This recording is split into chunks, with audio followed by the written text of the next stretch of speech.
जब जरूरत पड़ती है तो समाज के लोग धर्म के साथ साथ समाज के लिए और राष्ट्र के कार्यों के लिए भी पीछे नहीं रहते। आपने एक नाम सुना होगा जिसके नाम से आज सब लोग उस नाम को बोला करते हैं, भामाशाह। भामाशाह सुन रहे हो? जो भी अच्छा दान देता है उसके लिए अपने आप सबके मुंह से निकल जाता है भामाशाह। ये भामाशाह कोई उपाधि है? क्या है पता है आपको?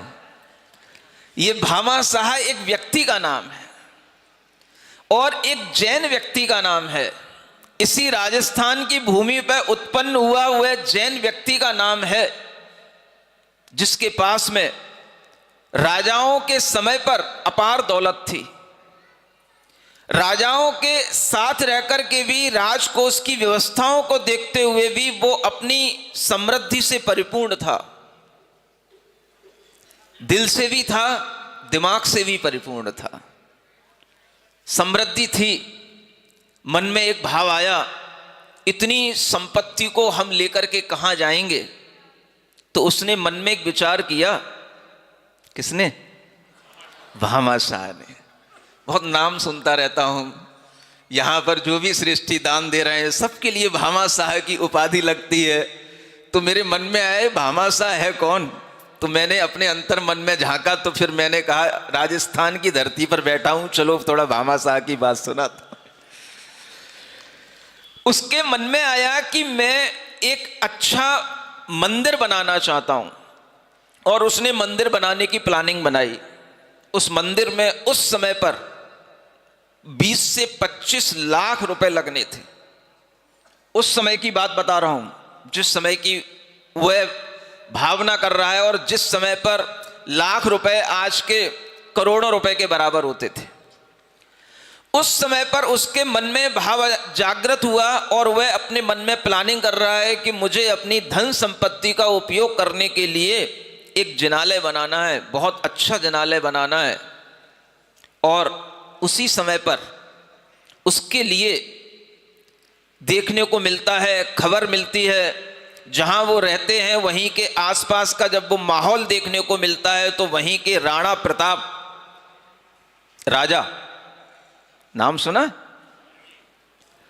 और उस समय अकबर, इन दोनों का युद्ध होता है, हल्दी घाटी का युद्ध।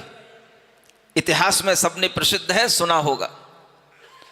यह युद्ध होने के उपरांत राणा प्रताप की स्थिति इतनी खराब हो गई कि वो उस अकबर के साथ युद्ध करते हुए उनकी सारी स्थिति खराब हो गई। जनशक्ति भी उनकी समाप्त हो गई और धन शक्ति भी समाप्त हो गई, सैन्य शक्ति भी समाप्त हो गई। और उस समय पर वह राणा प्रताप घबराते हैं, क्या करें? मैं उस उदयपुर भी रह करके आया हूं, वो स्थान देख करके आया हूं जहां की ये घटनाएं हैं। जिस स्थान पर ये सब म्यूजियम बने हुए हैं, और उनका एक घोड़ा है चेतक, वो भी मारा जाता है।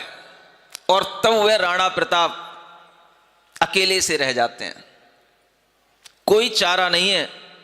सोचते हैं, विचार करते हैं, अपने घर परिवार में भी अपने जो बच्चे हैं उनके लिए भी खाने के लिए रोटी तक नहीं मिल रही है। बच्चे बच्चे फिरते हैं अपनी जान बचाने के लिए, और एक दिन घास की रोटी बना करके अपने बच्चों के लिए खिलाई जाती है। सुना है ना सबने? पढ़ा तो है? हाँ, कभी कभी रिमाइंड भी किया करो चीजों को। और वो घास की रोटी भी एक बिलाव लेकर के चला जाता है, बच्चे तड़पते रह जाते हैं।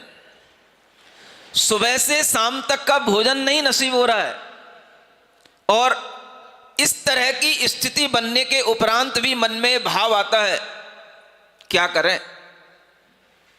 राष्ट्र के लिए, राष्ट्र की रक्षा करने के लिए हमारे पास शक्ति है, मनोबल है, लेकिन ये मनोबल गिर रहा है। क्योंकि कुछ भी काम करने के लिए धनबल भी चाहिए और जनबल भी चाहिए। जनबल से ही सैन्य शक्ति का निर्माण होता है, उस समय पर उन्होंने अपनी हिम्मत को और बढ़ाया, बांधा, जनबल इकट्ठा करने के लिए जो उनके पास में अपने विश्वस्त मंत्री थे उनको लगाया, और एक शक्ति सिंह नाम का व्यक्ति था, उसने जनबल इकट्ठा कर लिया। लेकिन जनबल बिना धनबल के कैसे काम में आए? खाने को कौन दे? आखिर आदमियों के सबके अपने अपने घर हैं। जब तक उनके लिए, घर परिवारों के लिए व्यवस्थित रूप से निश्चिंतता के लिए साथ में उन्हें धन सामग्री प्रदान न की जाए, तुम्हारे साथ लड़ने मरने को कौन आएगा? कौन अपने बच्चों को छोड़ करके आएगा? तब वह धनबल की जरूरत इतनी बढ़ गई कि इसके बिना कोई रास्ता नहीं दिख रहा। और उस समय पर वह राणा प्रताप ने मन में विचार कर लिया, अब मेरे सामने कोई दूसरा उपाय नहीं दिख रहा। मैं धन बल के बिना, राजकोष के बिना इस सेना को संभाल नहीं सकता, क्योंकि सैन्य शक्ति के लिए बहुत कुछ चाहिए पड़ता है। हथियार भी चाहिए, भोजन भी चाहिए, सब तरह का सामान चाहिए, तब जाकर के उस सेना के अंदर भी ताकत आती है और वह सेना काम करती है। और वह धन बल के अभाव में राणा प्रताप के अंदर यह भाव आया कि अब मैं कुछ नहीं कर सकता, एक ही काम रह गया है, अपना आत्मसमर्पण कर दूं या अकबर से संधि कर लूं। यह बात भी लोगों में फैल गई। और उस समय पर यह बात जब भामा शाह के पास तक भी पहुंच गई, तब भामा शाह वह राणा प्रताप के पास आते हैं, पूछते हैं आपके मन में क्या चल रहा है? तब वो कहते हैं कि मन में तो वही चलेगा जो सामने दिखाई देगा। हमारे बच्चे एक वक्त की रोटी खाने को तड़प रहे हैं और हम अकबर से युद्ध कैसे कर लें? हमारे पास में बल है, लेकिन उस बल को बढ़ाने के लिए हमें जो चाहिए और साधन, वो साधन हमारे पास नहीं है। इसलिए मन में विचार आ रहा है कि अब अकबर से संधि कर ली जाए। तब उस समय पर भामा शाह कहते हैं मुझे एक रात का समय दो, मैं कल तुम्हें आकर के उत्तर दूंगा। और वो चले जाते हैं, घर में जाते हैं, विचार मग्न हो जाते हैं। पत्नी देखती है आज भामा शाह का कुछ ज्यादा ही गहरी सोच में डूबे हुए हैं, चेहरा कुछ ज्यादा ही सोच में डूबा हुआ है। और पत्नी उनके चेहरे को समझ करके पूछती है क्या बात है? तब वो कहते हैं समस्या यह है कि राणा प्रताप के लिए सहायता करनी है, लेकिन कैसे करूं? मैं अकेला करूं तो मुश्किल होगी, सबको बता करके करूं तो मुश्किल होगी, क्योंकि हमारे विरुद्ध दूसरे राजा खड़े हो जाएंगे। तो उस समय पर उनकी पत्नी, जिसका नाम जानते हो क्या था? कमला नाम था उसका। क्या नाम था?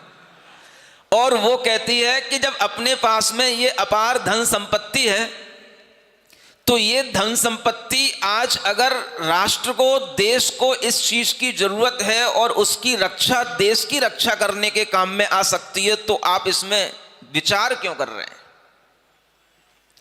तो भामा शाह कहते हैं मैं यही तो सोच रहा था कि ये बात तुम अपने मुख से कहो तो मुझे ज्यादा अच्छा लगे। मैं यही तो सोच रहा था कि जो हमने सोच रखा है कि हमें एक मंदिर बनवाना है, और वो मंदिर तुम्हारी इच्छा से बन रहा था और ये धन संपत्ति उसी में लगनी थी। मैं कैसे कहूं कि ये पहले मैं मंदिर बनाऊं कि मैं राष्ट्र के निर्माण में धन संपदा लगाऊं? आज तुमने मेरे मन की बात कह दी, मेरा मन खुश हो गया। अब मैं मंदिर बाद में बनवाऊंगा, पहले राष्ट्र के निर्माण में इस धन संपत्ति को खर्च करूंगा। और अगले दिन सुबह होते ही भामा शाह अनेक घोड़े, हाथियों पर अकूत धन संपत्ति लेकर के राणा प्रताप के पास तक पहुंच जाते हैं और कहते हैं जितना तुम्हें राजकोष दिया जा रहा है, इतना खर्च कर लो, इस खर्च में भी कमी आए तो फिर मुझे फिर बता देना, लेकिन देश की रक्षा करने के लिए तुम्हें कहीं पर भी आत्मसमर्पण करने की जरूरत नहीं है। जैन धर्म के लोग हर काम करना जानते हैं, केवल बनिया नहीं है, रगों में क्षत्रियों का खून भी बहता है। करुणा, दया, मैत्री की भावना हमेशा बनी रहती है, और इसीलिए जब राष्ट्र पर, समाज पर किसी भी तरह की कोई भी समस्या आकर के खड़ी होती है तो ये लोग अपना सब कुछ सर्वस्व त्याग करके धर्म की, समाज की, राष्ट्र की रक्षा करने के लिए भी तत्पर होते हैं। ये समाज के लोग इतने बहादुर और इतने विवेकशील होते हैं, जब जैसा समय होता है वैसा काम करने को तत्पर रहते हैं।